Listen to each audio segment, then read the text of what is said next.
Subscribe to our channel by clicking the subscribe button. Click the bell button and enjoy the latest uploads from our channel. अस्सलाम वालेकुम नाज़रीन, आपको अपने channel में welcome कहती हूँ। शुरू करती हूँ अल्लाह के नाम से जो बड़ा ही मेहरबान और नहायत ही रहम करने वाला है। अस्सलातु वस्सलामु अलैका या रसूलल्लाह व अला आलिका व सहाबिका या हबीबल्लाह। नाज़रीन, आज की इस वीडियो में मैं आपको बताऊंगी कि नमाज में 2 सजदे क्यों किए जाते हैं। तो वीडियो का आगाज़ करते हैं।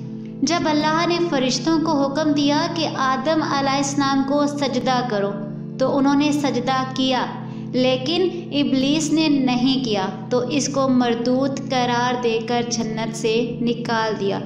इब्लीस की ये हालत देखकर फरिश्तों ने सजदाए शुक्र किया और कहा, है अल्लाह, तेरा शुक्र है कि तूने हमें अपना हुक्म बजा लाने की तौफीक अता फरमाई।